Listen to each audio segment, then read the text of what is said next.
Bonjour chers amis auditeurs de Radio Courtoisie et bienvenue dans ce libre journal de géopolitique profonde. Je remercie tout de suite à la technique Virginie, et non pas, je ne salue pas cette fois-ci son retour puisque c'est moi plutôt qui reviens après 2 semaines de vacances.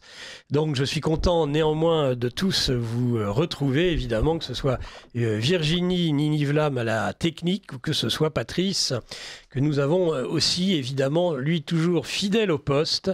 Patrice qui sera évidemment au standard, vous pouvez l'appeler et lui poser vos questions, remarques, observations, coup de gueule, coup de cœur, et puis sinon, si le standard est embouteillé, n'hésitez pas à envoyer un mail, un courriel électronique, que dis-je, nous sommes sur Radio Courtoisie, vraiment tout se perd, et vous pourrez ainsi nous joindre et toucher notre invité du jour, et je vous le présenterai dans un instant après la petite revue de presse que nous allons faire avec celle qui m'accompagne souvent, très souvent, qui est mon assistante sur Radio Courtoisie, qui est journaliste aussi sur Géopolitique Profonde et chroniqueuse, à savoir évidemment Lara Stam. Bonjour ma chère Lara. Bonjour Nicolas, bonjour chers auditeurs. Ravi de vous retrouver sur cette antenne et de m'en manquer. Et puis tout est neuf, tout est beau, c'est incroyable ce que vous avez fait. Oui, avec le bleu qui domine. Hein. Oui, le bleu de Radio Courtoisie, symbole de... D'énormes bonnettes jaunes, ça je m'y attendais pas, c'est absolument énorme. Alors je sais pas s'il faut pas que je me recule, mais à ce moment-là je vais me faire taper sur les doigts par Virginie. Chaperon rouge pour mieux voir encore le logo. Et, voilà, c'est impressionnant. Voilà, il faut avoir de l'estomac. Voilà, j'allais commencer à être vulgaire dès le début, non, je vais éviter. Restons comme la nouvelle émission là, de Radio Courtoisie, que semble-t-il vous avez souhaité, vous avez été longuement interrogé durant l'été, chers auditeurs, sur les modifications de programme. Donc, une nouvelle émission, restez courtois. Je dirais que la courtoisie, de toute façon, et c'est pas celui que j'ai invité aujourd'hui qui va me démentir, qui était déjà à l'époque sur Radio Courtoisie, à l'époque de Serge de Beckett, la courtoisie, ça ne se réduit pas à restons courtois dans la forme. C'est la courtoisie, ça va bien au-delà. Il y a même une chevalerie courtoise. Et là, je tourne mon regard évidemment vers Lara, le chevalier. Mais bien évidemment, Serge de Beckett, courtois. Je le disais, c'est pas dans le sens courtois. Oh là non. En parole, c'est courtois chevaleresque. Il y a l'épée et le glaive, je dirais même, dans courtoisie. Et ça, que nos adversaires y prennent bien garde. On n'est pas des enfants de chœur et on n'est pas là uniquement pour danser un menuet dans un salon. Loin s'en faut. Au contraire, nous sommes des bagarreurs et nous nous bagarrons tous les samedis, que ce soit avec Mike Borowski dans son livre journal des controverses à 10h30 ou nous-mêmes à partir de 9h, donc dans ce livre journal de géopolitique profonde. Très bien, ma chère Lara, on ne va pas éternellement faire patienter notre invité, mais nous avons une petite revue de presse. Donc, moi je vais, comme souvent on le fait, je vous commenter et puis vous poser toujours une question sur ce point d'actualité. Évidemment, l'actualité depuis une semaine, nous n'entendons parler que de cela. Eh ben non, c'est pas la flotte fantôme, c'est pas les cargos fantômes dorénavant. Et puis, c'était déjà le cas avant, ce sont les drones. Vous avez des drones. Alors, c'était à Copenhague, évidemment. Ils avaient tous envoyé leurs gars comme Zelensky pour protéger ces braves Européens. Et la première ministre danoise qui demandait des réactions fermes contre la Russie, contre l'ogre, contre le prédateur qui rôde à nos portes, évidemment, dixit Macron. Alors c'était à Copenhague, et puis finalement après c'est allé en Allemagne, en Belgique, et cette nuit nous nous sommes réveillés. Évidemment, il y avait encore une épidémie de drones. Je pense qu'à part peut-être la séquence du Covid, un délire pareil, ça faisait fort longtemps qu'on n'y avait pas eu droit. Et alors, tenez-vous bien, moi ce que j'ai aimé en particulier sur les drones de cette nuit, c'est le titre. Je l'aime, j'aime, vous savez, c'est souvent, et c'est ce qui malheureusement des fois même me fait dégoupiller un peu, un simple mot suffit, c'est le drone non confirmé. Nous avions la flotte fantôme, maintenant nous avons le drone non confirmé. C'est pas un drone comme les autres, comprenez? Même si la nuit il est clair, hein, pour dire regardez, je suis là, nous les méchants Russes, s'ils pouvaient mettre même le marteau et la faucille, ils le feraient. Hein. Mais là, on a un nouveau... La Russie actuelle, c'est l'aigle, hein, c'est pas le marteau et la faucille en symbole. Oui, donc, c'est peut-être un aigle. Et le drone non confirmé. Voilà, c'est peut-être un aigle. Et donc, c'est absolument extraordinaire. Ils ne se rendent même pas compte du ridicule absolu dans lequel il patauge, c'est le cas de le dire. Mais Nicolas, ce qui est surprenant pour réagir, à l'époque de la guerre froide, rappelez-vous l'épidémie des ovnis. Donc à l'époque, si on avait tout attribué à l'URSS, l'humanité aurait subi plusieurs holocaustes nucléaires. Ouais, au minimum. Au minimum. Rappelez-vous les ballons chinois au-dessus des États-Unis. Enfin, oui, pour qu'on se rende compte que finalement c'était des ballons sondes de l'armée en plus, de l'armée américaine elle-même. Voilà. Bon. Donc en fait, c'est quand le bras droit ne sait pas ce que fait la main droite ne sait pas ce que fait la main gauche. C'est exactement ça. C'est-à-dire les militaires qui dénoncent des ballons espions, mais qu'ils ont eux-mêmes lancés. Abattez-moi tout de suite ces ballons. Et alors, ça y est, Macron a tranché. Les drones, on les abat. Mais quel acte d'autorité. Je ne comprends pas s'il a bien écouté la conférence de presse de Poutine. Il n'a jamais parlé de Munich, il a parlé de Lisbonne. Donc pourquoi ils ont fait ça à Munich maintenant? Mais parce qu'il a voulu, Poutine, vous savez bien, le russe est fourbe. Ah oui, ils ont voulu, ils se sont dit, tiens, on nous attend à Lisbonne, on va attaquer à Munich. Poutine, c'est presque une blague. En blaguant, il a dit, promis, plus de drones à Lisbonne, plus de drones à Copenhague, promis. Et vous avez, étant donné qu'en plus vous êtes totalement russophone, Lara, je sais que vous avez assisté en direct à la conférence de presse du Club de Valdaï. Club de Valdaï, moi quand j'entends Club de Valdaï, à chaque fois évidemment, ça me fait un pincement au cœur parce que ça me fait penser à un Français, grand patron d'émission de Radio Courtoisie il y a des années, qui était un membre éminent du Club de Valdaï, à savoir Yvan Blot, dont je salue aujourd'hui évidemment la mémoire. Et donc il a fait cette interview au Club de Valdaï. Moi je l'ai trouvé un tantinet... C'est pas une interview en fait, Nicolas. En fait, il a fait un discours fleuve de 4 heures. Non, il a fait un discours qui a duré 20-25 minutes. Et après, il a répondu pendant 3h30 aux questions des journalistes et des intervenants. Donc, on va dire une conférence de... Alors, c'est une conférence de presse. Non, c'est même pas une conférence de presse parce que c'était les membres de Valdaï. Valdaï, il faut préciser, c'est comme c'est un laboratoire d'idées, ce sont des intellectuels du monde entier. C'est un forum qui réunit des intellectuels du monde entier. Et ce sont ces intellectuels qui posaient des questions. Donc certains, Vladimir Poutine les connaissait. C'est-à-dire, il disait... Oui, il aime bien les apartés, paraît-il. Monsieur Tel, vous pouvez poser votre question.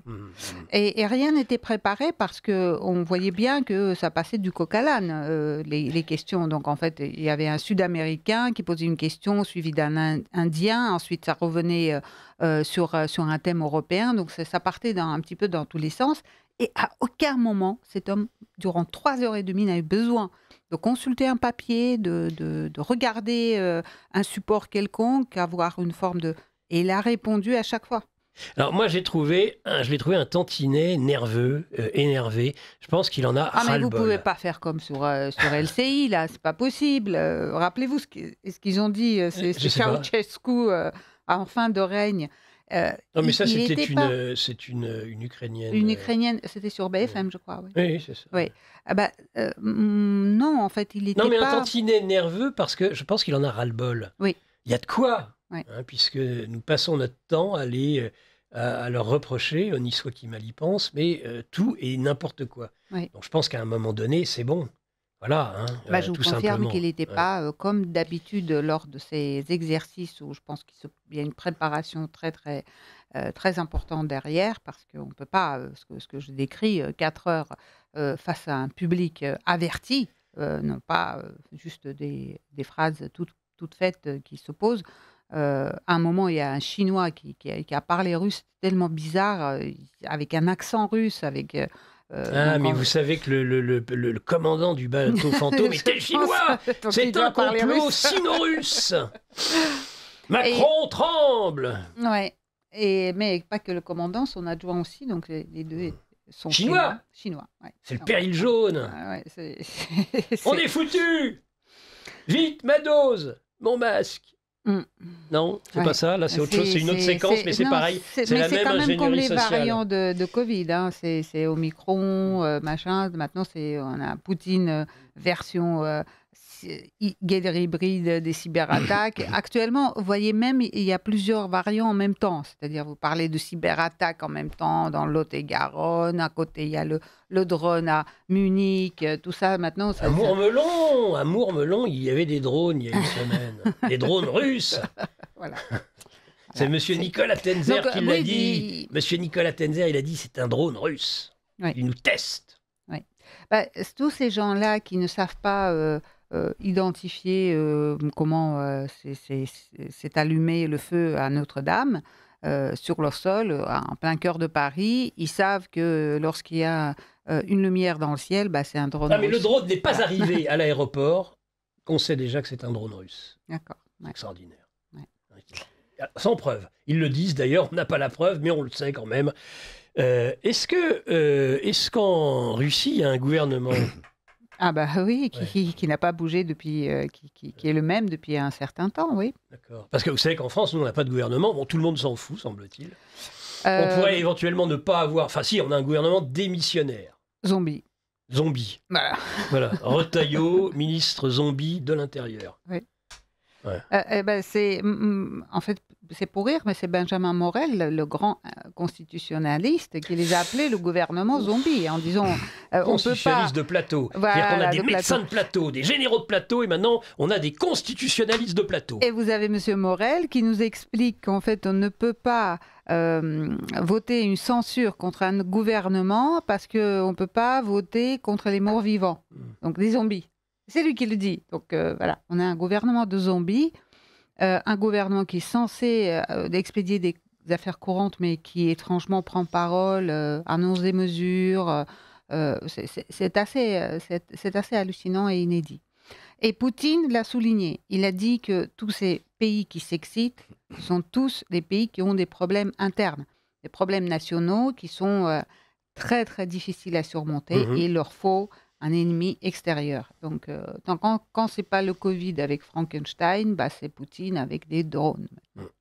Alors, le Premier ministre n'a pas de gouvernement, mais il y a un Premier ministre qui a été légalement nommé par Emmanuel Macron, vous savez bien, c'est Sébastien Lecornu, et qui, évidemment, reçoit beaucoup pour essayer de trouver un minimum d'accord pour son budget, pour sa gouvernance. Donc, il reçoit les chefs de parti. On était heureux de voir que l'opposante numéro 1, ceux qui font trembler le système et contre lequel il y a des fronts républicains, est arrivé avec un petit bébé chat, la mère à chat, Marine Le Pen. On va encore me reprocher sur Radio Courtoisie de dire il ne faut pas dire de mal. Ah bon ? Mais bon, sinon ils ne reviendront pas. Ils viendront, ils sont capables de faire la différence entre moi et les autres. Entre nous et les autres, non ? Alors, la mère Le Pen, la mère à chat, est-ce que c'est sérieux d'avoir une opposition comme ça ? Elle vient avec son chat. Un petit chat. Voilà. C'est ça, ça a été l'actu d'ailleurs numéro 1. Voilà où on est arrivé, le degré zéro de la vie politique française. C'est toujours la démarche de la dédiabolisation. Donc, oui, c'est pour ça d'ailleurs, 85% de son électorat souhaite la démission d'Emmanuel Macron, mais Mme Le Pen ne souhaite pas la démission d'Emmanuel Macron. La journaliste même qui dit, mais enfin, 85% de votre électorat souhaite le départ d'Emmanuel Macron et pas vous. Ah non, parce que je suis légitimiste. Oui, la dédiabolisation jusqu'où, Mme Le Pen, hein ? Alors, bon, tout ça, ça a du sens. Et moi, l'actu du jour, hein, pour moi, de loin, de très très loin, et ça donne du sens, je pense aux Français et puis aux Occidentaux, aux Européens en général, du pourquoi demain ils vont aller casser leur pipe à l'est de l'Europe, à la demande de cette oligarchie mondialiste qui a besoin de la guerre. Eh bien moi maintenant, il y a du sens. Et vous savez ce que c'est que le sens qui est donné aujourd'hui à tous ceux qui croient dans leur pays, qui croient dans leur société. Eh bien, tenez-vous bien, dans l'Eurostar, le personnel masculin va désormais pouvoir porter des jupes. Voilà, le personnel masculin va porter des jupes dans l'Eurostar. Mais c'est ça l'Occident, c'est la liberté, Emmanuel. Mais Nicolas, arrêtez, c'est les kilts. Non, tiens, mon œil. Oui, non. Ouais, ah oui, des kilts, bien sûr. Ouais, non, ça, vous y croyez à ça. Mais s'il l'aurait mis, si ça avait été un kilt. Non. Des jupes. des petites jupes courtes, des mini-jupes, même s'ils veulent. Peut-être. Mais tout est... ça donne du... C'est ça notre civilisation, vous voyez. C'est que les hommes peuvent porter des jupes. Et ça mérite bien un sacrifice quand même, bon sang. C'est ça la démocratie, selon eux. C'est navrant. Oh, ça va au-delà du fait que c'est navrant. Ça devrait jeter tous les Français dans la rue et nous foutre tout ça dehors. Moi, je vous le dis, hein, c'est insupportable. Plan de paix pour Gaza. Cessez-le-feu. Vous voyez, ils étaient très pessimistes sur Géopolitique Profonde, mais géopolitologues, c'est mort-né, ça ne marchera pas. Moi, je leur disais pourquoi ça ne marcherait pas. Oui. Donc, semble-t-il, Trump n'a jamais été aussi près de son prix Nobel de la paix. Hein. S'il réussit à imposer la paix au Hamas et aux Israéliens, alors là, je pense que c'est... Ou alors, vraiment, il y aura beaucoup de mauvaise volonté à ne pas lui attribuer. Non ? Je suis tout à fait d'accord avec vous. S'il a réussi à cet exploit à ce stade, moi, je ne vois pas pourquoi Obama l'a eu. Quel exploit a permis à Obama d'avoir son prix Nobel de la paix ? En tout cas, il l'a fêté comme il se doit en allumant plusieurs guerres juste après. Mais, voilà. Ça, c'est sûr. On finit peut-être par... ma préférée, elle va bientôt s'en aller. Qu'est-ce qu'on va faire sans elle ? Comment roulera-t-on ? Est-ce qu'on roulera mieux, moins bien à Paris lorsque Madame Hidalgo va nous quitter ? Si c'est les communistes avec Yann Brossa qui arrivent à la tête de la mairie de Paris, bonjour. Ça ne sera, ou les écolos, si c'est la même majorité, c'est vrai que ça serait pas mieux. En une décennie, la mairie de Paris a profondément transformé la capitale avec une idée fixe, réduire coûte que coûte la place des véhicules motorisés. Ça, elle aura pour le moins réussi son coup. C'est le moins qu'on puisse dire. Voilà, de la fermeture des voies sur berge de la rive droite c'était en septembre 2016, il y a presque 10 ans, à la zone à trafic limité, ZTL inaugurée cet automne en passant par l'abaissement de 70 à 50 km/h. Je pense que quand on est arrivé, on était à 90, on est à 50 maintenant, de la vitesse maximale sur le périphérique. Eh bien voilà, les véhicules motorisés ont peu à peu été chassés de la ville lumière. Voilà. Ça, j'ai envie de dire que c'est vraiment le point numéro 1 du long règne de Madame Hidalgo à la tête de la mairie de Paris. Avec, on sait, des résultats des plus affligeants, tels que celui sur la voie Georges Pompidou, dont l'abandon justement du trafic a eu de façon importante augmenté le trafic sur le boulevard périphérique et dégradé la qualité de l'air pour les résidents qui étaient à proximité. Donc en plus, c'est un échec évidemment flagrant. Mais on n'oublie jamais de remercier Madame, et pour tous ceux qui nous écoutent actuellement dans leur véhicule et qui sont bloqués, alors même si un samedi c'est moins le cas qu'en semaine dans un bouchon, on remercie toujours Madame Hidalgo de permettre ainsi à nos auditeurs qui nous écoutent dans les voitures, dans les bouchons, de nous suivre jusqu'au bout. Voilà, nous écouterons jusqu'au bout. Il est 9h18. Et je pense qu'à moins que vous ayez quelque chose, et certainement à ajouter, Lara, nous allons clore ici cette revue de presse. Rien à rajouter, cher maître. Rien à rajouter. Très bien. Et ben voilà. Alors, on n'a plus les petites musiques d'ambiance. Tiens, je la vois sourire, Virginie. Musique !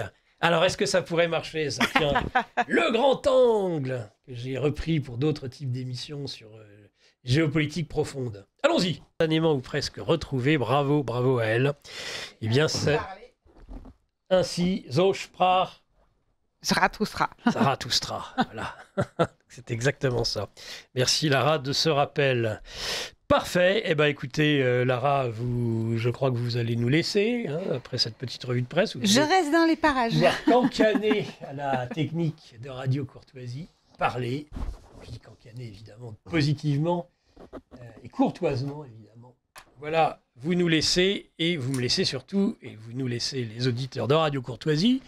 N'hésitez pas à envoyer vos questions, c'est le moment, et ne pas trop tarder, en espérant vous avoir nombreux à réagir. Eh bien, mon invité du jour, je l'ai déjà reçu il y a quelques semaines, dans ce livre journal de Géopolitique Profonde. Je l'ai cité là il y a un instant, c'est Gaëtan de Salvatore, l'auteur, entre autres, du livre, l'essayiste, l'ancien libraire du boulevard Murat. Le monde a besoin d'un sauveur, histoire du salut, c'est aux éditions Ecolibri. Bonjour mon cher Gaëtan, bienvenue dans cette émission. Bonjour Nicolas et bonjour les auditeurs, bonne écoute. Alors Gaëtan de Salvator, vous avez été quelqu'un qui avait fréquenté le 61 boulevard Murat à une époque, et entre autres les mercredis soirs, je crois, à l'époque de notre cher... patron d'émission, évidemment, le Serge de Beketch, et donc qui vous invitait, et vous aviez à ce moment-là, juste en face ou presque, c'est ça, un peu plus loin. Le boulevard Murat en descendant vers la Seine. En descendant vers la Seine. Sur la droite. Et voilà, c'est une librairie qui a été fondée en 1927. Et moi, j'étais le 3e patron de cette librairie. Je suis resté 33 ans. Avec tout de même. 33 ans, et je l'ai regretté beaucoup parce que je voulais bien trouver un libraire par la suite, mais malheureusement, c'était impossible. Tout le monde me disait, on ne peut pas faire ce que vous faites. Donc, pour nous, ce serait difficile. C'était l'époque où on commençait à peine à faire des salons littéraires, des rencontres littéraires avec les auteurs. J'ai fait au moins 250 rencontres, mis en scène à peu près un millier d'auteurs. Oui. C'était l'âge d'or, si on peut dire. Et cette librairie a connu, par la notoriété, des personnes comme Jean-Marie Listuger, qui était le prêtre de Saint-Jean-de-Chantal. Et avant d'être l'archevêque de Paris. Avant de devenir l'archevêque de Paris, il y avait André Fossard, il y avait plein d'auteurs. Hein. Pagnol, bon, c'est pas mon époque. Mais Pagnol, d'ailleurs, j'ai trouvé à la cave, lorsque je suis arrivé... De la librairie. J'ai trouvé des cahiers, parce qu'à l'époque, les personnes qui étaient clients dans la librairie, ils payaient au mois. Et j'ai trouvé des cahiers de Pagnol qui payaient sa note tous les mois. Et c'est avec l'encre de la librairie Murat que Pagnol a écrit Topaz. Tiens. Voilà. Eh bien, dites donc, ça se fait des souvenirs, c'est sûr. Voilà, Elle n'existe plus, cette librairie, comme quoi? Non, malheureusement, non. Non. Lorsque j'ai trouvé quelqu'un qui reprenait ça, c'était un holding, et c'est transformé en autre chose. Hélas. J'aurais bien voulu avoir la suite, mais ce n'était pas possible. Mais la suite, je la fais maintenant par l'écrit. À travers mes livres. Oui, à travers vos livres. Avec mes livres. Le dernier, vous l'avez cité, c'est Le monde a besoin d'un sauveur. C'est un livre que j'ai fait pendant 5 ans. J'ai regroupé maximum d'informations, surtout sur le plan christique et christologique, pour réarmer la foi catholique. Parce que malheureusement, nous sommes en déshérence. Il y a beaucoup de désespoir. Les gens, ils se posent la question, qu'est-ce qu'on va devenir avec cette situation actuelle, qui sont tous des va-t-en-guerre et qui veulent à tout prix mettre le feu à la planète. C'est très amusant parce qu'on essaie de préserver la planète avec les écologistes et tout ça, mais eux, ils veulent mettre le feu à la planète. Des bombes de 900 kilos, des drones, des milliers de drones. Enfin, ils sont devenus fous, hein. Cet auditeur d'ailleurs réagit par rapport aux drones et on le remercie. Bonjour à tous, Macron veut abattre les drones sur la Pologne et ailleurs, mais il est incapable de les bloquer et les abattre sur les prisons ici. Voilà. C'est très juste, cher auditeur, bien comme dit. Remarque. C'est bien dit. Bien dit. Alors, Gaëtan de Salvator, vous êtes vous avez été libraire donc de 1976 à 2009, et puis sinon vous êtes en effet sotériologue, essayiste, conférencier sur le monothéisme trinitaire.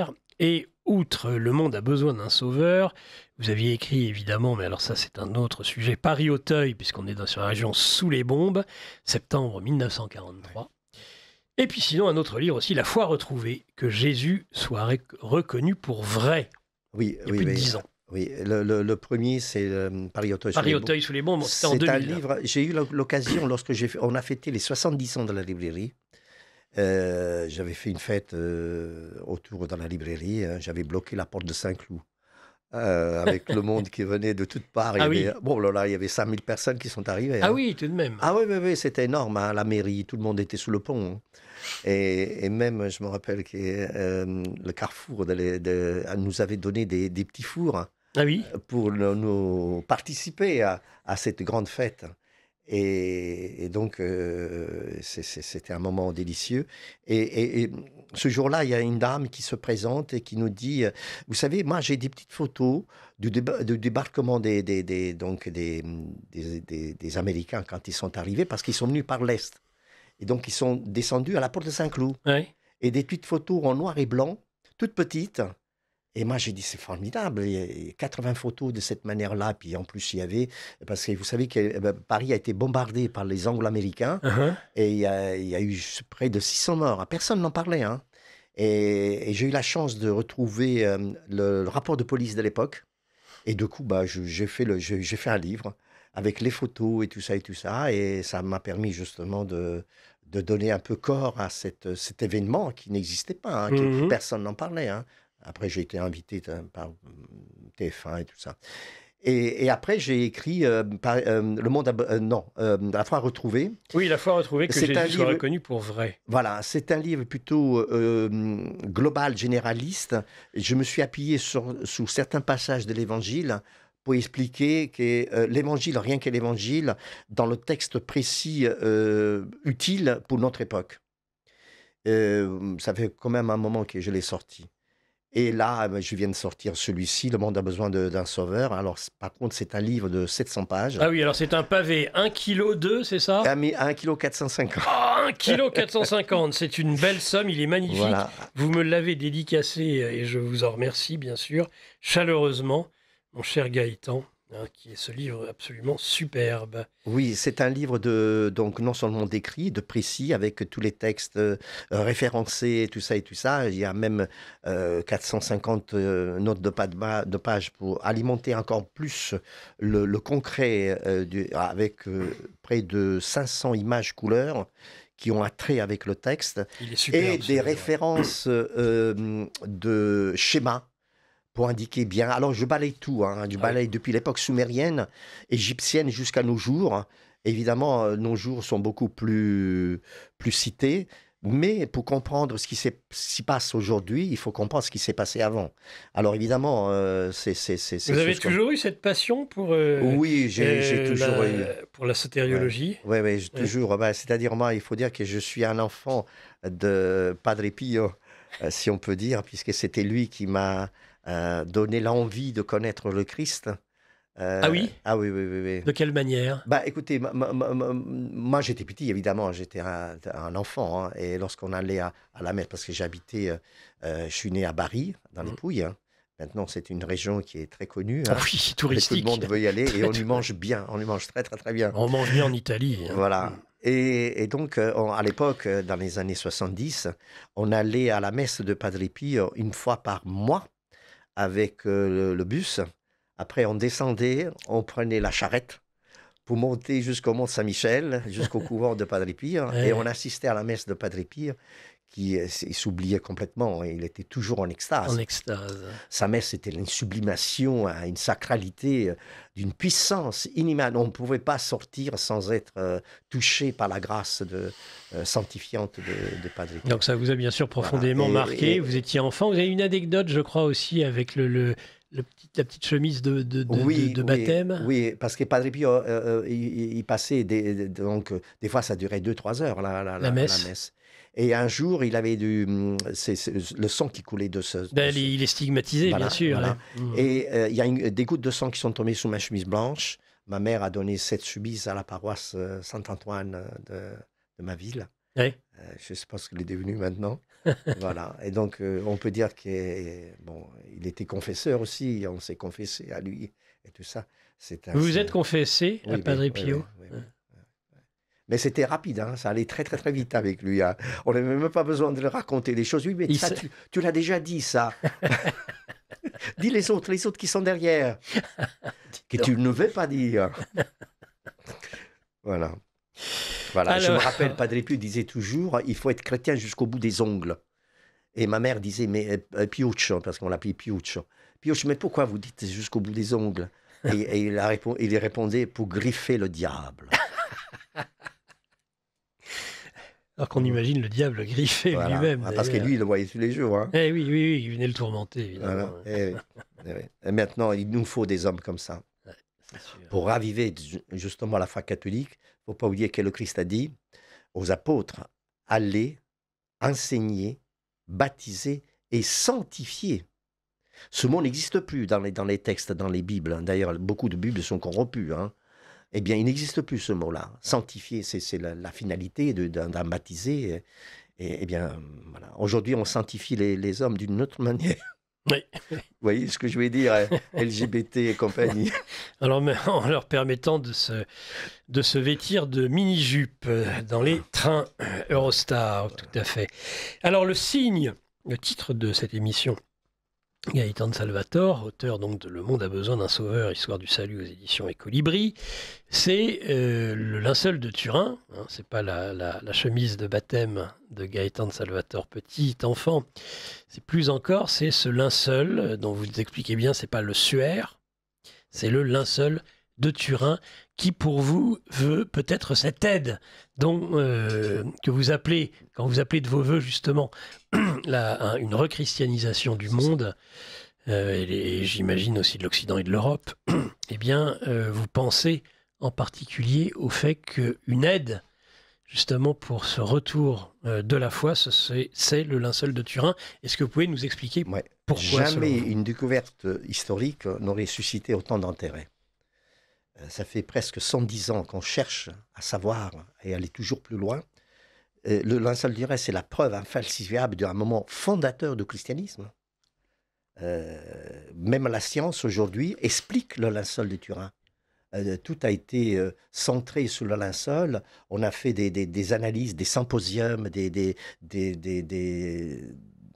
toutes sortes d'informations.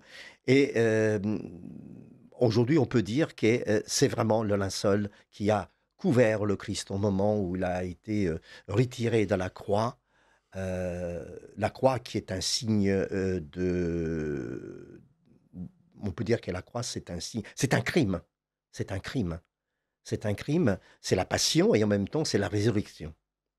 Et donc, voilà, c'est un linceul qui mesure de 4,36 m sur 1,13 m. Oui. Pas grand-chose, hein. D'ailleurs, je ne sais pas si on peut le montrer pour ceux qui ne savent pas. Pour la future vidéo sur Géopolitique Profonde dans 8 jours, dimanche prochain à 9 h, oui, vous pouvez voilà. Très bien, oui, on la voit parfaitement, vous la voyez là sur l'écran. Voilà. Et donc, ce linceul, il correspond parfaitement à la crucifixion du Christ. On le voit de face et de dos. Et donc, il précise bien la véracité de cette pièce archéologique, parce que finalement, c'est une pièce archéologique. Et la science justifie ce linceul-là. Alors, sauf le carbone 14, mais vous dénoncez justement cette étude. Le carbone 14, c'est autre chose. Malheureusement, ce carbone 14 vise surtout à discréditer l'authenticité du linceul. Oui.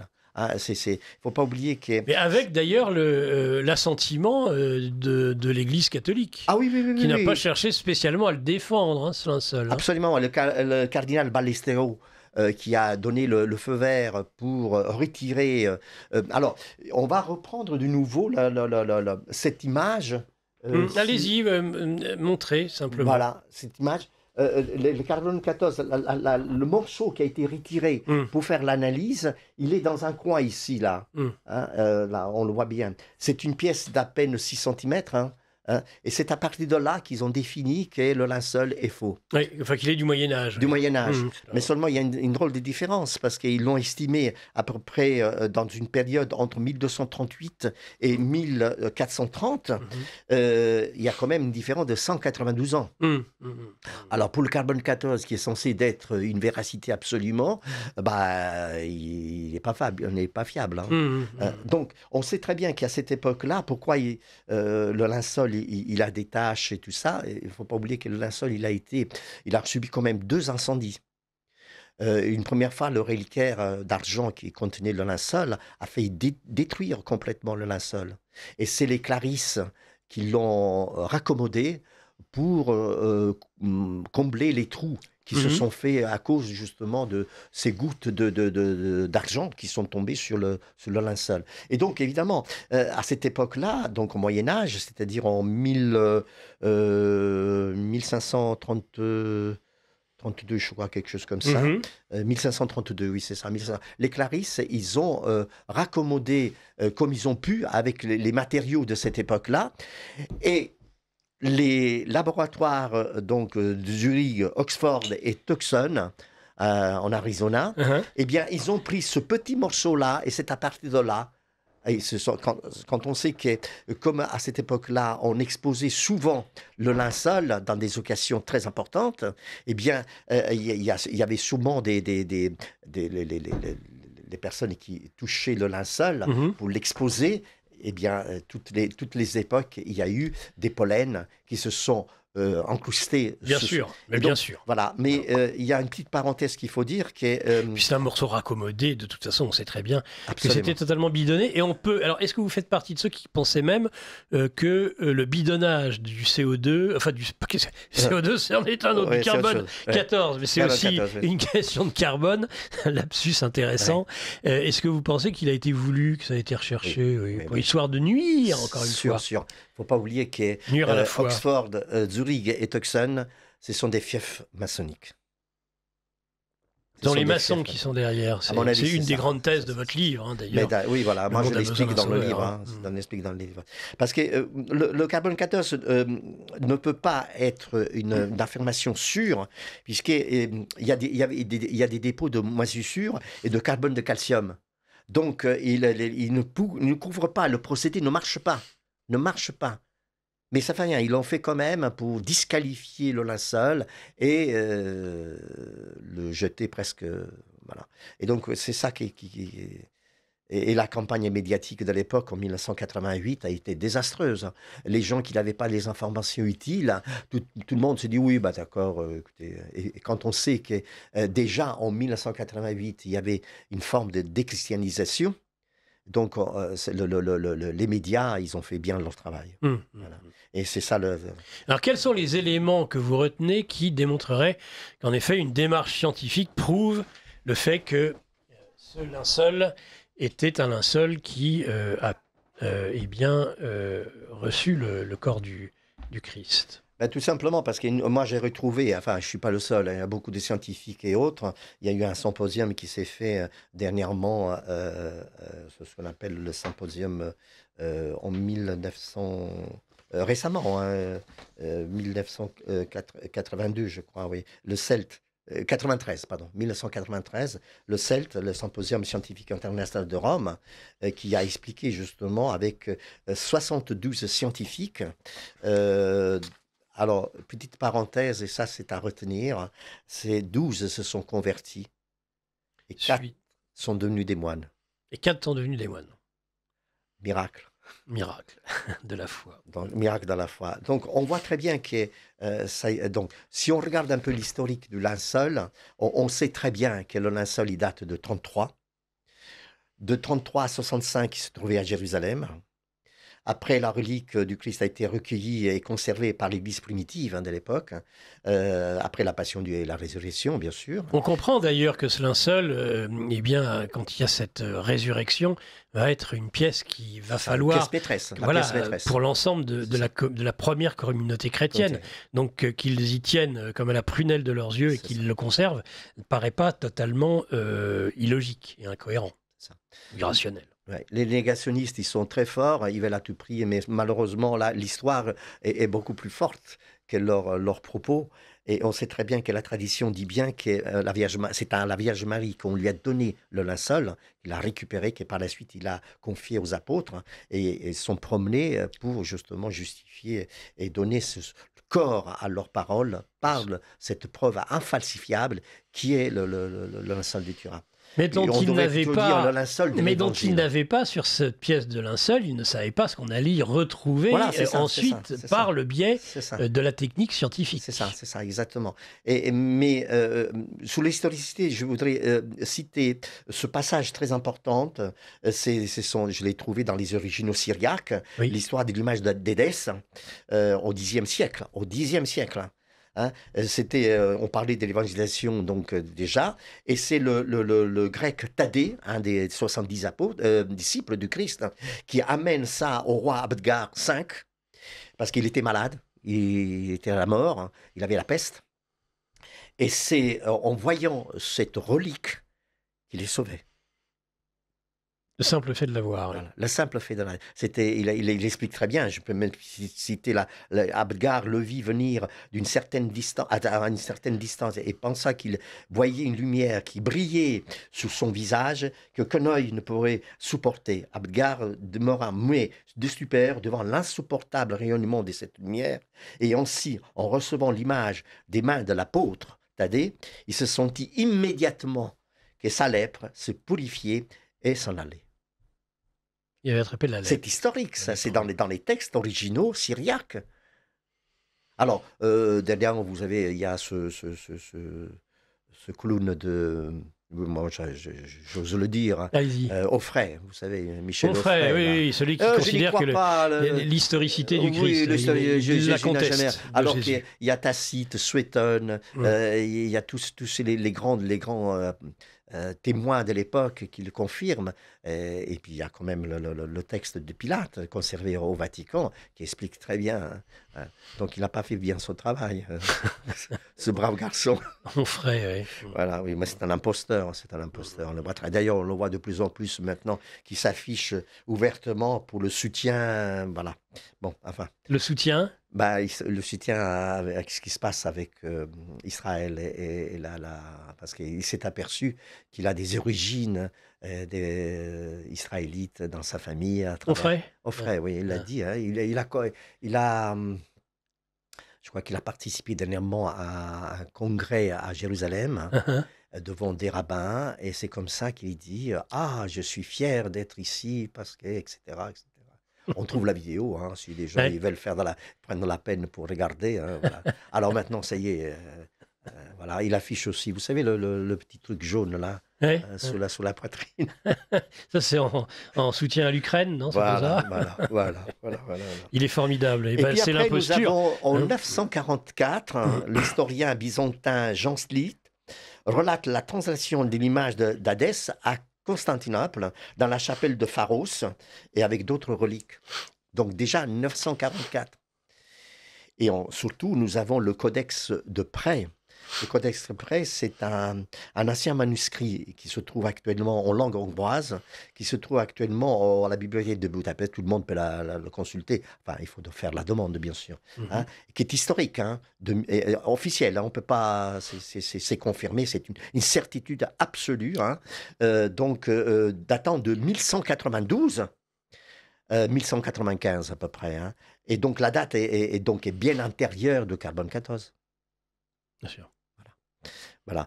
Et après, on s'est aperçu aussi que le sang qui contient sur le linceul, qui est toujours vivant, hein, normalement le sang il devient noir. Oui. Et le sang du Christ, qui est le même qu'on retrouve sous la tunique d'Argenteuil. Alors voilà, la fameuse tunique d'Argenteuil, qui elle a enveloppé le corps du Christ entre la croix. C'est ça. Au moment où il était devant Pilate. Et le caveau. Oui. Voilà. Au moment où il était devant Pilate, et suite à la flagellation. Après la flagellation et la mise en place du casque que nous appelons la couronne sous la tête, hein, et tout sanguinolent et tout ça, donc il y avait tout ça. Et donc ce sang, il est toujours unique, hein, AB, hein, plus. Oui, mais ce qui est intéressant à savoir, et ça on le sait par le professeur Lejeune. Le professeur Lejeune, c'est un des plus grands cytogénétique mondial, hein, que j'ai bien connu, hein, puisque dans les derniers temps, quand il était vivant, eh bien, c'est lui qui a découvert la trisomie 21. Les trisomiques qui ont des chromosomes en moins. Et il a expliqué que le sang du Christ, qui est le même à la tunique d'Argenteuil, et le suaire d'Oviedo, hein, donc c'est le même. Et et d'ailleurs confirmé aussi par Ronald Eldon Watt, archéologue biblique, confirme qu'en 1981, que Jésus ne porte pas des gamètes mâles. Ah bon? Oui, parce que nous, pour faire un bébé, il faut 23 mâles et 23 femelles. Oui, bien sûr. XY. XY. Eh bien, Jésus, il n'a que des gamètes femelles. Il n'a pas de gamètes. Si, une seule gamète. Mâle, Y. Donc on voit bien que déjà, par son sang, on démontre facilement sa divinité. Et c'est pour ça que dans le credo, nous disons incarnation du Père, du Verbe, la même substance du Père. Voilà. Donc c'est clair et net que l'Évangile, quand explique que Marie reçoit la visite de l'archange Gabriel, Gabriel, et qui lui dit mais comment est-ce possible, je suis vierge, etc., etc. Et l'archange lui dit le Très-Haut va te couvrir. Et tu vas enfanter un enfant qui tu vas l'appeler Jésus. Jésus. Et c'est comme ça que Marie accepte, puisqu'elle était servante de Dieu, accepte d'être le paraclet pour recevoir le corps du Christ. Voilà. Et la science confirme bien que le Christ est bien une œuvre humaine. Il ne faut pas regarder le Christ comme dans le sens anthropologique. Certes, il s'est fait homme pour se montrer. D'ailleurs, il dit bien « Qui me voit, voit le Père ». Moi et le Père, nous sommes... C'est pour ça que nous faisons la différence avec les protestants et tous les autres, les judaïtes et les musulmans, qui ne croient pas du tout à tout ça. Si les musulmans quand même un petit peu, mais ils ne croient pas du tout parce qu'ils ne peuvent pas comprendre que le Christ est bien émanation du Père, substance du Père. Voilà. Et c'est donc confirmation. Donc les gamètes, c'est une cellule germinale. Hein, donc reproductrice, mâle et femelle. Hein, et le Christ n'a que des gamètes, 23 gamètes X. Normalement, Marie, elle aurait dû faire une fille. Dans ces cas-là, oui. Ce qu'on appelle la parthogenèse. Eh ben, elle a fait un garçon. Voilà. Donc l'identification miraculeuse et divine de Dieu est confirmée à Jérusalem en 33, à Constantinople donc jusqu'en 1204. Et à l'époque, on appelait ça le mandilion. On ne disait pas le linceul. Le mandilion, et par la suite, donc et puis depuis 1578, on dit le linceul ou le suaire, mais plutôt il faut dire le linceul plutôt que le suaire, parce que le suaire, on sait très bien, c'est ce qu'on met sous le visage. Voilà, c'est ça. Mais c'est la même chose, on peut dire qu'à l'époque, voilà. Donc, on voit très bien que le processus est inexplicable. Il est inexplicable. Donc, la séparation du corps et du linge, sans arrachement des fébriles. Oui. Normalement, quand vous enlevez, par exemple, un pansement sur une cicatrice, normalement, il y a la trace sous le linceul, il n'y a rien. C'est un linceul qui est de 3-4 mm de lin. L'image est seulement sous le verso et pas sous le recto. Alors, en tout cas, elle est en 3 dimensions. Et en plus, il est en 3 dimensions. Donc ça, tous ceux qui nous racontent qu'au Moyen-Âge, on a fait une peinture sur le linceul, ça ne veut rien dire. C'est pas possible.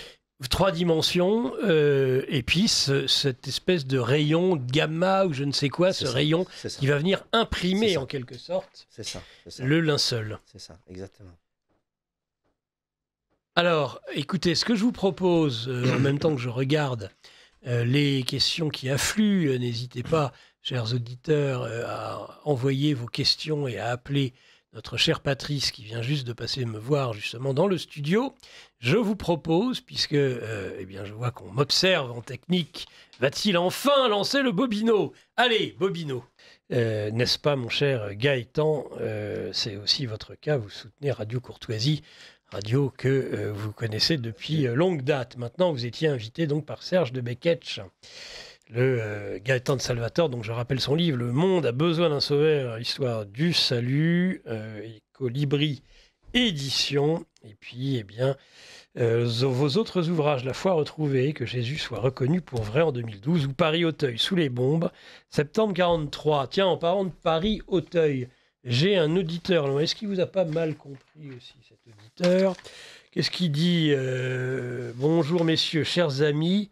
Non, monsieur Salvatore, la porte de Saint-Cloud n'est pas à l'est de Paris, mais à l'ouest. Ah oui, pardon, oui. Et vous avez dit à l'est? J'ai dit à l'est, j'ai fait un lapsus. D'accord.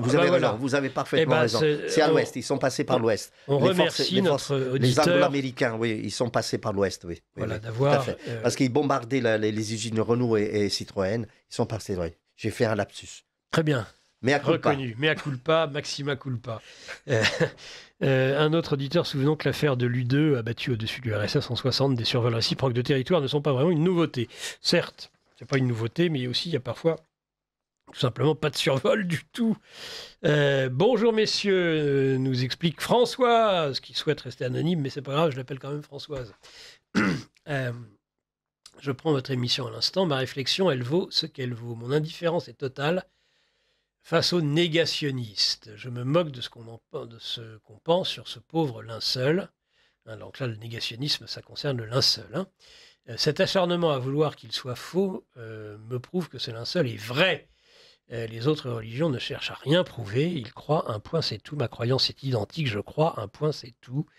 Ça c'est intéressant, ça on va y revenir justement, parce que là, elle pose une véritable question philosophique et théologique, Françoise, là-dessus. Je ne suis pas sûr d'être d'accord avec elle à 100%, mais bon. Notre catholicité est magnifique. Ah, on ferait à faire une analyse de sang pour prouver sa judaïcité. Il a dû faire amende honorable à la communauté élue après l'écriture de son livre sur Freud. Évidemment, voilà le pic de Françoise.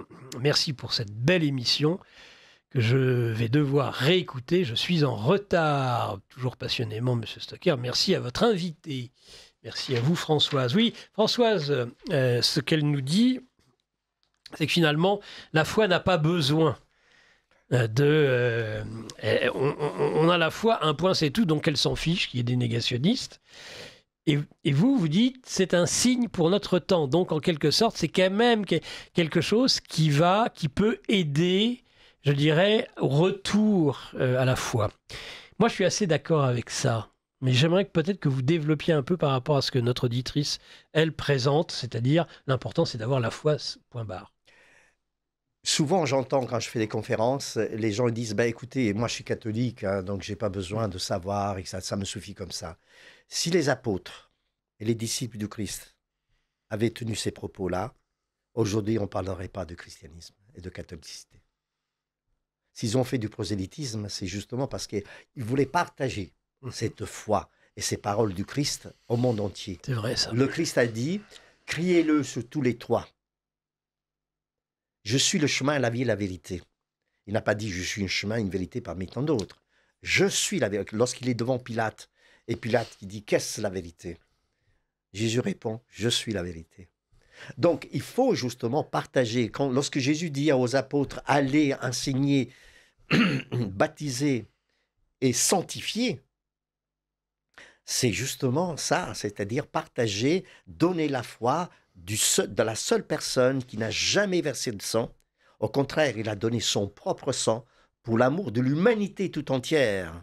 Attention, souvent on dit non, il est arrivé à cet endroit-là pour un peuple bien défini, etc., etc. Jésus, lorsqu'il s'adresse aux pharisiens, il ne dit pas « nous les Israélites », il dit « vous les Israélites ». Il dit bien à un moment, il dit « si je voulais, je ferais appel aux anges pour ne pas être persécuté par les Israélites. » Donc, il est en dehors de tout ça. Il n'a rien à voir. Voilà. Et pour ceux qui disent que c'est un faux, en général, quand on fait un feu, par exemple, à un Van Gogh, mettons un Van Gogh, eh bien, c'est pour le montrer. On tirait profit, tout au moins. Hein? Eh bien, pas pour le dissimuler, ça ne sert à rien de le dissimuler. Sans compter que le linceul, on ne peut que le voir seulement à une distance de 2 mètres. Pourquoi? Mais parce que c'est tellement flou. C'est-à-dire, c'est vraiment très, très, très, très fou. Hein? C'est un négatif. Hein? Hein? Et bien, donc, ça veut dire que s'il y a un peintre, des fois, on a raconté, il y a des crétins qui ont dit que c'est Léonard de Vinci qui a fait ça. Bon, longtemps après le carbone 14 a fait ça, Léonard de Vinci. Donc, il faut avoir un pinceau de 2 mètres pour pouvoir esquisser. Plus ou moins, moi, je fais de la peinture. Oui. Je fais des tableaux. Hein. Et c'est pas possible, ça. C'est vraiment, c'est une supercherie. Hein. Ouais. D'ailleurs, le 17 juillet 2017, récemment, hein, le linceul du temps a été soumis à une résolution atomique. Oui. je ne sais pas si les auditeurs sont au courant, au microscope au balayage au rayon X, hein, à grand angle, hein, eh bien, l'étude a été menée par le CNRS italien. Hein, et donc, encore ces Italiens. Donc, à Trieste, hein, et c'est donc à l'Institut cristallographe donc, de Trieste, et aussi par le directeur de recherche Elvio Carlino, à Bari, dans ma ville de naissance, à Bari. C'est incroyable. C'est-à-dire, quand j'ai appris ça, j'ai dit, c'est pas possible. Ils sont bien, les gens de Bari. Eh bien, avec le professeur donc, de Padoue, de l'université de Padoue, Giulio Fanti, eh bien, ils ont déterminé définitivement que c'est bien le linceul du Turin. Et qu'il n'y a pas d'erreur, il n'y a pas de... Donc, ils ont balayé définitivement, et c'est récent, c'est-à-dire en 2017. Donc, il y a eu aussi la conclusion signée par des personnels de haut rang en Italie, comme Liberato De Caro, Cinzia Giannini, du CNRS italien, etc. etc. Donc, et sous le plan biologique, c'est bien, à travers l'étude atomique, que le linceul, donc il n'y a plus de doute. Donc, c'est pas possible. Donc, l'image, elle est tridimensionnelle. Procédé inconnu au XXe siècle. Bon. Le visage est encore formé par rayonnement directionnel unique. L'absence totale d'image du sang, processus impensable pour un faussaire. Voilà. Les traces sont de sang restant, c'est du sang rouge, la bilirubine. Hein. Après, il y a le côté négatif de cette image. Oui, c'est comme un négatif. C'est un négatif. Et c'est cet Italien, encore un Italien, un photographe, qui a fait pour la première fois cette image. Et c'était son hobby, si on peut dire, de l'époque. Il venait d'avoir un appareil photo dans les mains. Et donc, il a eu cette occasion de faire la photo. Oui, parce qu'il ne faut pas oublier que le linceul, en fait, c'était une relique dont on ne voyait pas dans ce négatif. Absolument pas. C'est suite à un certain nombre de prises photographiques qu'on s'est rendu compte qu'il y avait cela. Ouais. Secondopi, hein. C'est un Italien, Secondopi, un amateur de photos, qui a fait cette photo. Et c'est étonnant, hein, parce que quand il s'est trouvé avec cette image dans les yeux, il n'en revenait pas. Alors qu'on voit presque rien. Hein. Et c'est comme ça qu'il a permis justement d'avoir enfin l'image de linceul. Donc, tout est clair. Hein. Les traces sont directionnelles. Comme j'ai dit tout à l'heure, on ne peut que le voir à la distance de 2 mètres. Les négatifs, dont inconnus au XIXe siècle. Les négatifs n'existaient pas au XIXe siècle.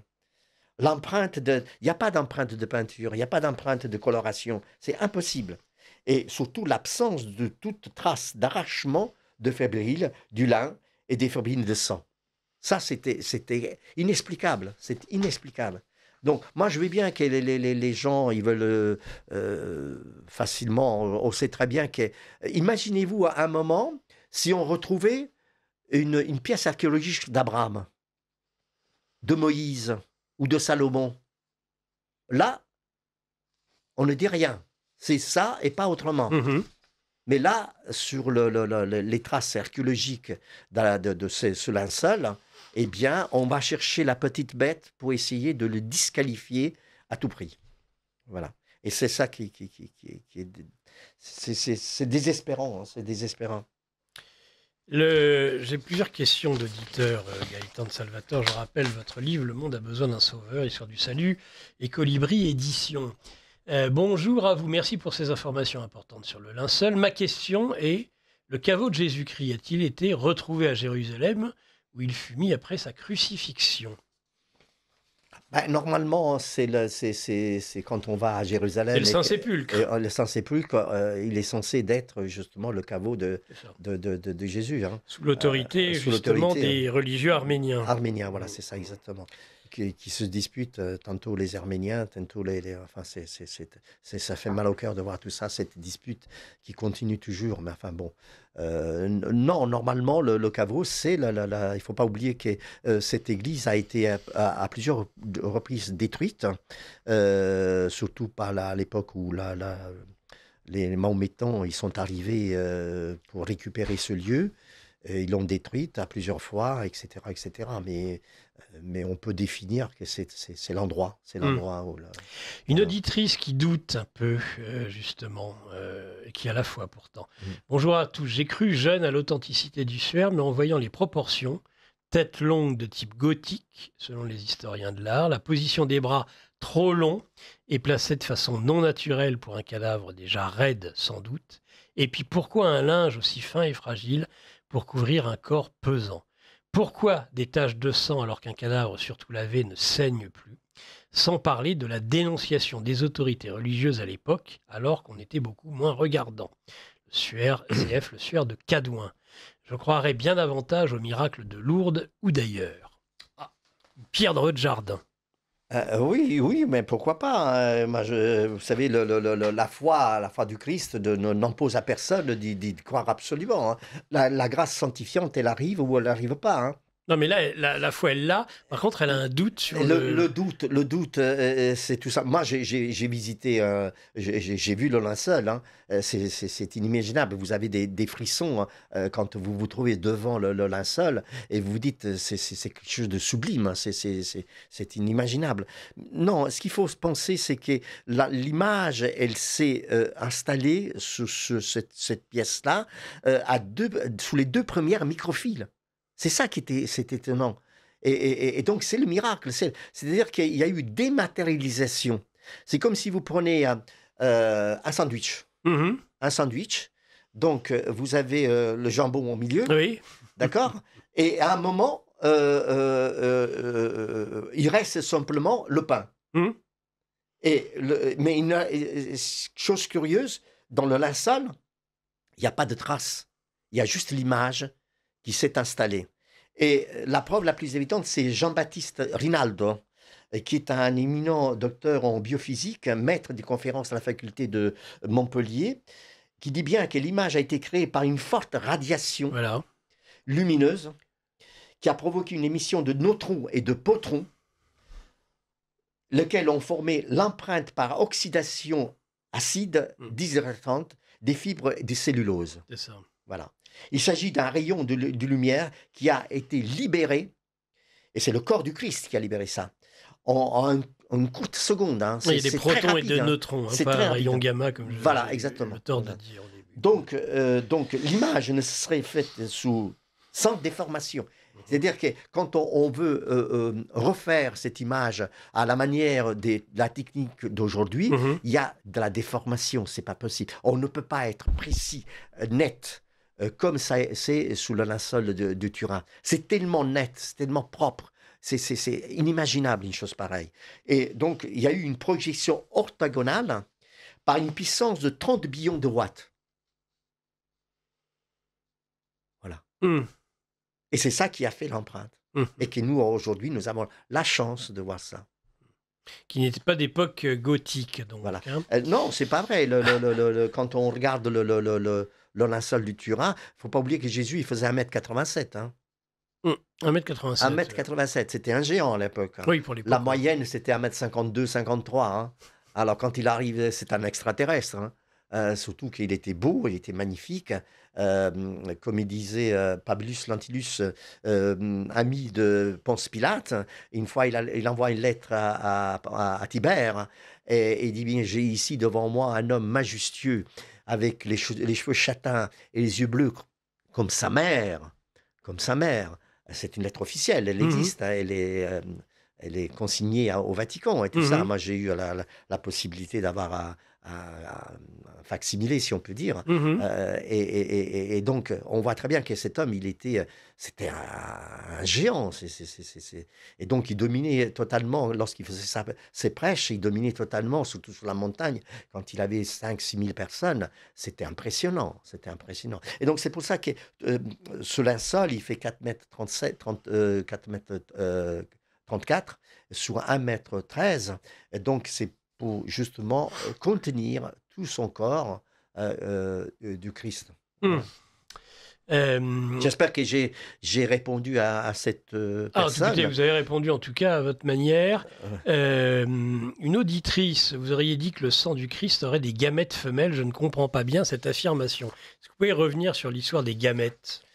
Normalement, pour faire un bébé, il faut 23 chromosomes mâles et 23 chromosomes femelles. Ça, c'est pour les XY, ça, c'est pour les XY, garçons. Ouais. Eh bien, des scientifiques comme Jérôme Lejeune et pour les filles, il n'y a Watt, que du X. Watt, voilà, c'est ça. Et Watt, il confirme bien que d'après les analyses approfondies scientifiques qu'ils ont faites sous le sang qu'on a trouvé sur le linceul, sous la tunique. Donc ça, c'est le professeur Lejeune, c'est ça? Vous dites le professeur Lejeune et surtout ce bibliste israélite, Ronald Eldon Watt, archéologue biblique, qui confirme qu'en 1981, Jésus donc n'a pas de gamètes. Si, il y a un seul X.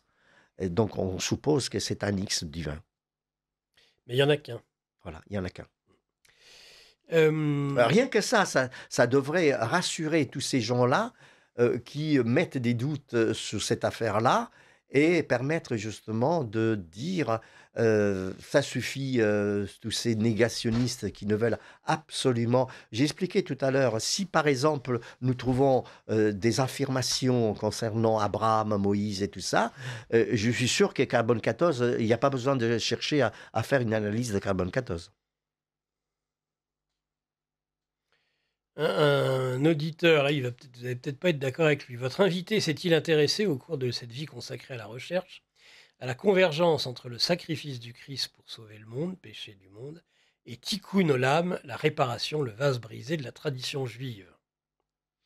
Oui, pourquoi pas, oui, bien sûr, mais vous savez, la tradition toranique et que nous avons pris des passages avec l'Ancien Testament, avec ce que nous appelons la Bible, eh bien, c'est vrai qu'il y a des choses qui sont réelles et qui se touchent. Ça, on ne peut pas contester. L'Ancien Testament a posé les bougies et c'est le Christ qui les allumait en réalité. Donc, on sait très bien tout ça. Mais le Christ, il dit très bien que je ne suis pas de ce monde. Je ne suis pas de ce monde. Donc, il est clair que toutes sa personne, ses convictions, ses paroles, ils vont au-delà de l'Ancien Testament, au-delà du texte toranique. Il ne faut pas oublier que Jésus n'a jamais appelé son Père Yahvé. Et quand il fait la prière que nous répétons, nous les catholiques, le Notre Père, et il l'appelle en araméen, parce que c'était sa langue, il parlait araméen, eh bien, il dit Adonai. Adonai, ça veut dire Seigneur, et Aïe, ça veut dire Père. Seigneur et Père. Papa, c'est pour ça qu'il l'appelait Abba. Et donc, parce que c'est un Dieu d'amour, se donner à l'autre, pour l'amour de l'autre. Ce n'est pas Yahvé. Yahvé, c'est un Dieu... D'abord, eux-mêmes le disent, c'est un Dieu de crainte, c'est un Dieu de subversion. Un Dieu jaloux. Un Dieu jaloux, et vengeur. Un Dieu jaloux. Bon, s'il est jaloux, en réalité, quand on lit le texte toranique et les premiers mots, on parle des Élohim. Des Élohim. Les Élohim au pluriel. C'est pas le Dieu, c'est les Élohim. Et donc, Yahvé, c'est un Élohim du panthéon du panthéon des dieux, c'est polythéiste tout ça, et qui s'est fait le dieu des dieux, un peu à la manière de Zeus chez les Grecs. Voilà. Parce que tout se copie. Dans mon livre, vous verrez, pourquoi je commence avec l'époque sumérienne et l'époque égyptienne? Parce qu'on retrouve exactement certains passages, surtout avec l'histoire d'Abraham et Akhenaton. C'est la même chose, c'est la même histoire. C'est exact. Nefertiti qui ne pouvait pas avoir d'enfant et qui donne sa servante et qui fait un enfant. Abraham, Sarah ne peut pas avoir d'enfant, etc. Donc on voit très bien que c'est du plagiat. Et ce n'est que du plagiat. Mais vous verrez, très approfondi, on approfondit mieux avec le texte que j'ai écrit, parce que je donne non seulement les preuves, non seulement je donne les schémas, et je fais la similitude entre l'historique et le mythe toranique. Bon, alors, de nombreuses questions encore qui apparaissent les unes après les autres. Il va falloir que je regarde ça de près. Et donc, d'ici là, peut-être vous poser...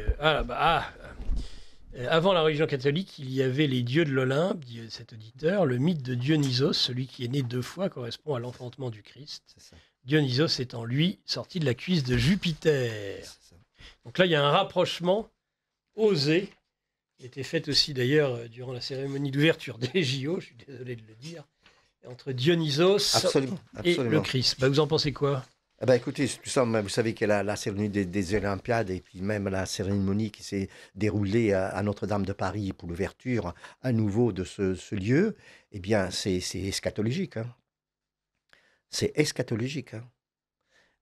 Ils sont dans le mystique profond et ils mettent en réalité, ils mettent en scène la Kabbale. Hein. Et donc, évidemment, ils vont chercher tous ces mythes polythéistes de Grèce et tout ça, des Grecs et tout ça. Mais c'est parce qu'ils se confortent à savoir qu'il n'y a pas un Dieu suprême qui nous a créés. Dans mon site internet, Oui. vous pouvez y aller, hein, ça, il n'y a pas de problème. J'ai fait une vidéo à propos de l'existence de Dieu. J'explique avec un ami qui est un frère dans un monastère, pardon, il est moine, oui, dans un monastère, c'est lui qui parle, et il explique très très très très bien l'existence du plus petit jusqu'au plus grand, dans l'infini jusqu'à etc. Et bien il explique très très très bien tout ça, et donc sans le moteur, rien ne marche, c'est pas possible. Comme il dit Saint Thomas d'Aquin, il y a une locomotive. Sans la locomotive, le train ne marche pas. Sans notre esprit, le corps ne bouge pas. Oui. Et qui a donné cet esprit? Qui est le moteur? Qui est la matière première? C'est Dieu. C'est Dieu, mais attention, pas n'importe quel Dieu. Hein. Aujourd'hui, on se passionne beaucoup pour Bouddha, pour Allah, tous ces avatars. Mais ça n'a rien à voir. À nouveau, une question. Oui, le linceul de Turin est authentique et a bien recueilli le corps de notre Seigneur Jésus-Christ après sa crucifixion. Pourquoi ne citez-vous pas l'ouvrage de Jean-Christian Petit-Fils, justement, qui a écrit Le Saint-Suaire de Turin, l'enquête définitive, qui démontre l'authenticité du linceul? Je mettrai juste un bémol au choix du titre. Monsieur Petit-Fils aurait dû l'intituler Le Saint Linceul de Turin, car un suaire est un linge, ça on vient de le dire, oui, destiné à essuyer la sueur, une sorte de serviette, et est nettement plus petit que celui de Turin. 4,30 m sur 1,13 m. Votre livre de 1,4 kg donne l'envie d'en faire l'acquisition. Bonne émission, bien courtoisement, nous souhaite ce cher auditeur. L'ensemble des éléments, nous dit cet auditeur aussi au standard de Radio Courtoisie, que donne votre invité sont dans le livre de l'auteur Hubert Monteiller, L'empreinte du ciel. Oui. Non, mais beaucoup se sont intéressés à tout ça. Petit-fils. Moi, je mettrais une bémol à Petit-Fils parce que moi, j'ai regardé dernièrement une vidéo qu'il a faite et ça m'a un peu donné de la peine. C'est-à-dire qu'il se contente simplement de dire oui, le linceul est vrai. Nous n'avons pas l'historicité du linceul et je ne suis pas sûr qu'il faut mettre le linceul comme étant l'acte de la résurrection du Christ. Et pour un catholique, d'abord, il n'avait pas besoin de le dire, parce qu'il n'a pas les preuves. Lui, il n'a pas les preuves. Il n'a pas été si loin dans les recherches comme moi je l'ai fait dans le livre, et quand je le fais aussi dans mes conférences, puisque le linceul est une relique unique. Avec le linceul, on peut changer le monde. Avec le linceul, on peut... Et c'est le cryptage de notre temps. Et ça me fait de la peine de voir un historien comme Jean-Christian Petit-Fils qui met un bémol là-dessus en disant, lui c'est pareil, il dit j'ai la foi, je n'ai pas besoin de tout ça. Et comme j'ai expliqué tout à l'heure, ça ne suffit pas de dire j'ai la foi, je me reste dans mon petit coin, je fais ma BA et ça me suffit. Non, au contraire, il faut partager cette foi au maximum parce que malheureusement aujourd'hui nous sommes dans une période de déchristianisation. Et aujourd'hui, de plus en plus, les gens vont chercher les adorateurs de la patate, les adorateurs de l'oignon et tout ça. Et quand on voit de quelle manière les évangélistes américains sont en train de désacraliser tout le rituel catholique, c'est hallucinant. C'est hallucinant. Aujourd'hui même, les églises sont devenues des auditoriums de danse, de Starac. De Star Academy, vous voulez dire. Oui, de Star Academy. C'est le prêtre qui se met à danser devant l'autel. Enfin, l'autel, si on peut appeler ça l'autel. C'est une table de cuisine avec un drap dessus, quelques éléments dessus. Et ils essayent de faire l'Eucharistie habillés en djellaba sans les attributs. Vous savez que dans mon livre, j'explique ce que c'est la Sainte Messe. J'explique point par point pourquoi on utilise cet outil, pourquoi on utilise le vêtement de cette manière-là, etc. Le point par point, j'explique tout ça. J'ai à peu près une 30aine de pages pour expliquer ce que c'est la sublime extase de la messe. Qu'on a on a totalement oublié. Hein. On ne sait plus où on habite. Hein.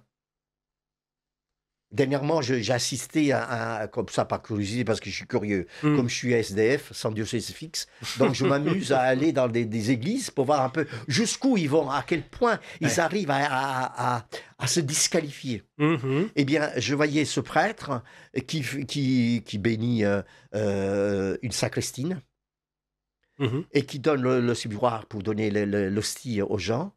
Et puis, il y avait deux jeunes hommes en culotte courte, avec t-shirt, et qui prennent aussi le stébra et qui donnent à manger. Moi, je dis ça, donne à manger aux poules. Mais qu'est-ce que c'est? Alors, quand on pense que moi, je me rappelle, une fois, j'ai assisté, c'est ma mère qui m'a raconté ça, à Padre Pio, par inadvertance, parce que comme il tremblait un petit peu, et par inadvertance, il a fait tomber l'hostie par terre. Mais il nous a fait tout un cérémonial pour recueillir cette hostie par terre. Alors qu'aujourd'hui, on met ça dans les mains.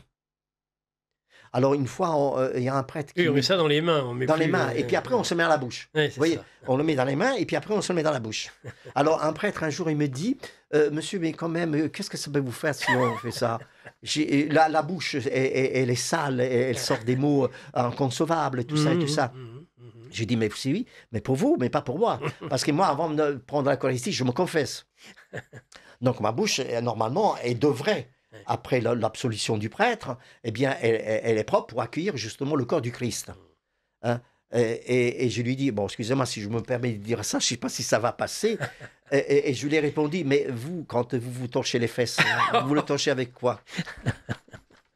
C'est ce que vous avez répondu au prêtre. Oui, j'ai répondu ça. Oh, mais il devait être content. Ah oui, il n'était pas content. Non, parce qu'en plus, comme il était en civil, je ne savais pas que c'était un prêtre. Et alors, je lui ai dit, bon, écoutez, allez vous habiller, après on verra. Ah, il était en civil, oui. Alors, oui. Ah, bah, dites donc, il a pas loupé sa journée, celui-ci. À la sortie, justement, du tombeau, Jésus à Marie-Madeleine, il lui dit « Ne me touche pas, je ne suis pas encore monté jusqu'au Père. Il y a un corps d'une autre nature, nous dit cet auditeur, et le toucher serait dangereux pour elle. Et il est bien d'une autre nature. » Donc là, absolument. De cette, absolument. Celui qu'elle confondra avec le jardinier. Voilà, c'est là qu'à ce moment-là, le Christ est devenu vraiment pleinement Christ. Et donc, c'est pour ça qu'il dit à Marie-Madeleine, ne me touche pas parce que je ne suis pas encore arrivé au Père, à la droite du Père. Et c'est là que Marie-Madeleine comprend tout et qui court voir les apôtres et l'explique. Et c'est là qu'il a la vision parfaite du Christ. Mais vous savez, Dieu ne force pas les cœurs qui ne veulent pas le reconnaître. Voilà, c'est la grâce sanctifiante, c'est ça. Cet auditeur, alors qui revient sur la lettre de Lentulus. Oui. Là, il dit, je lis sur Wikipédia que la lettre de Lentulus est apocryphe et daterait du Moyen-Âge. Oui, oui, c'est comme le linceul, il est du Moyen-Âge. Je lis un homme de taille moyenne, pour 1m87. Ses yeux sont noisettes et pas bleus. Il décrit tous les détails de son visage, le nez, le teint de la peau, pas très crédible pour une lettre officielle à l'empereur. Il y a beaucoup de choses qui sont corrompues et qui on laisse courir malheureusement. Mais il faut aller à l'essentiel, il faut chercher vraiment les documents qu'il faut. Hein, et ça, malheureusement, c'est triste. Regardez, nous sommes dans la période de l'IA. Ce sera la catastrophe. Le vrai sera faux et le faux, il sera vrai. Nous le vivons, les propos que nous tenons des fois. Hein, on nous traite de complotistes. Hein. Hein. Et ben là, c'est exactement la même chose. Et c'est comme ça qu'il faut répondre. Il n'y a pas d'autre solution que ça. Hein. Et malheureusement, quand on dit la vérité, on dit bah, ben oui, mais attendez. Moi, souvent, on me dit parfois oh oui, mais c'est Gaëtan qui le dit. Non, Gaëtan ne le dit pas sans l'épreuve, sans l'avoir affirmé. J'ai écrit un livre de 700 pages, tout est documenté, tout est écrit, j'ai les références, j'ai le nécessaire pour vous donner la réponse à tout ce qu'il faut, quoi. Parce qu'évidemment, un livre 700 pages, on ne peut pas le raconter en 1 heure de temps. Certes. L'auditrice qui revient vers nous, je suis d'accord avec votre invité quant à ma réflexion, je crois un point, c'est tout. Je fais court et il est vrai qu'il ne faut pas garder pour soi seul ce pourquoi on croit.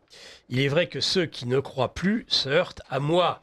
La révolution dite française, ça va vous plaire, le protestantisme et les autres font ce mal à dessein pour mieux détruire notre culture, notre religion, notre intériorité. Croyez-moi, tous me disent « Qu'est-ce que tu en sais ?» Je retorque par l'égale réflexion. Et toi, qu'en sais-tu? Merci, Nicolas, pour vous écouter le bonheur. Vous vouliez dire citer votre ouvrage. Vous savez, le criblage pour déformer la parole du Christ a commencé au XVe siècle, en réalité, avec l'introduction de ce qu'on appelle le protestantisme avec Luther et Calvin. Calvin, il ne faut pas oublier, Calvin, son vrai nom, c'est Cohen, hein, c'est un Cohen. Il a changé de nom quand il est parti en Suisse. Il s'est fait appeler Couvin et puis après, il s'est fait appeler Calvin. Et donc, ça va plaire à Françoise, ce qu'elle va entendre là. Allez, continuez, je vous en prie. Et donc, le protestantisme, c'est un avatar du judaïsme. Ouais. Pour détruire justement, à chaque fois, la loi spirituelle de l'époque, au temps de Jésus, eh bien, elle a toujours essayé de détrôner ceux qui mettaient en danger le pouvoir spirituel de l'époque. Évidemment, le Christ, quand il arrive, ça pose des problèmes. Parce qu'en réalité, le Christ n'a pas été condamné à Ponce Pilate au sacrifice dans la croix. Pas parce qu'il se prenait pour Dieu, mais c'est parce qu'il avait dit aux pharisiens, vous avez comme père le diable. Jean 8, 44. Lisez ce passage-là, c'est très important. Tout à fait. Voilà. Et donc maintenant, comme le protestantisme, il est un peu en déshérence, un peu, hein, parce qu'on voit très bien que les temples, alors que l'Église a formé, c'est le Christ qui est le roc. C'est lui qui a son corps mystique, c'est l'Église, c'est Jésus, c'est le roc. Eh bien, j'ai une explication dans le livre aussi, hein, en parlant du roc, Jésus. Et l'Église, donc, donc, les protestants, ils sont encore dans le temple, donc ils sont judaïsants. Et maintenant, comme le protestantisme, il est en difficulté, eh bien, on a inventé les évangélistes de tout poil.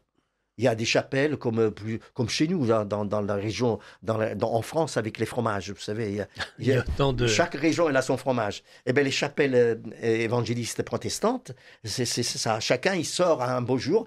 Vous savez qu'il y a presque une chapelle aux États-Unis par semaine qui se met en place. Une chapelle d'évangélistes. Évangélistes. Parce que ça gagne tellement d'argent. Parce que les dons sont gigantesques. Ouais. Gigantesques.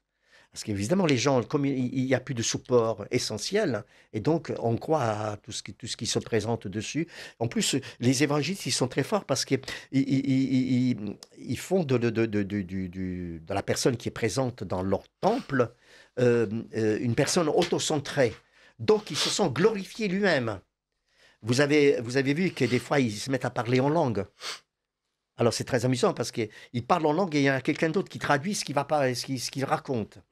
Alors que le Christ, quand il a donné le don des langues aux apôtres, c'est pas qu'il donnait le don des langues aux apôtres, c'est qu'il donnait la possibilité à ceux qui entendaient d'entendre le texte ou la voix dans leur propre langue. C'est ce qu'on appelle l'Esprit Saint. C'est ce qu'on appelle l'Esprit Saint. Mais tout ça, c'est tout est mélangé. On n'y comprend plus rien. Et tout le monde tombe dans le piège. Gaëtan rappelle votre ouvrage, Maître, qu'on peut acquérir facilement. Vous allez nous expliquer comment, hein, Gaëtan de Salvatore, Le monde a besoin d'un sauveur, histoire du salut, et Colibri Édition. Comment on peut se procurer cet ouvrage? Écoutez, tout simplement, c'est un livre que j'ai cherché longtemps pour faire éditer par un éditeur, mais malheureusement, beaucoup n'avaient pas assez de courage, parce qu'évidemment, ce que j'écris, c'est pas ni religieusement correct, ni politiquement correct. Et donc, je mets en difficulté tout ce qui est dit jusqu'à maintenant par le fait que beaucoup de Bibles sont corrompues. Et donc, vous avez des textes qui ne sont pas réels parce qu'il faut lire la Bible en araméen. Hein? C'est le texte original. Les apôtres, quand ils ont écrit en araméen. Et après, la première langue de traduction, c'était le grec. Et longtemps après, c'est-à-dire après la fin du premier temple, en 70, par les Romains, par le deuxième temple, par le 70, par les Romains, c'est seulement au deuxième siècle qu'on a commencé à traduire en hébreu et dans d'autres langues. Eh ben merci, c'était un plaisir de passer cette heure et demie avec vous, Gaëtan de Salvatore. On ne peut pas ne pas terminer, évidemment, sans le quatrain de Michel Dumas, qui nous a gratifié de son quatrain du samedi pour notre retour à Lara et moi-même dans ce studio de Radio Courtoisie en compagnie, et je les en remercie évidemment, de Virginie et de Patrice au standard. Nous terminons donc avec Michel Dumas. Le linceul de Turin va nous sauver des drones qui menacent le monde. Fiat, ouvrons nos neurones. Tous tombeaux vont s'ouvrir. Viens Christ, roi sur ton trône. Épine de ton casque, éclair de ta couronne. Vous vouliez ajouter un mot et vous avez failli m'interrompre, ce qui eût été un sacrilège, Gaëtan de Salvatore, durant l'énoncé de l'alexandrin du quatrain de Michel Dumas. Alors vraiment, vous avez quelques secondes. Pour trouver le livre, il faut aller sur le site nous.net. Alors, entre-nous.net. Nous. C'est le seul moyen de retrouver ce livre. Oui, nous.net.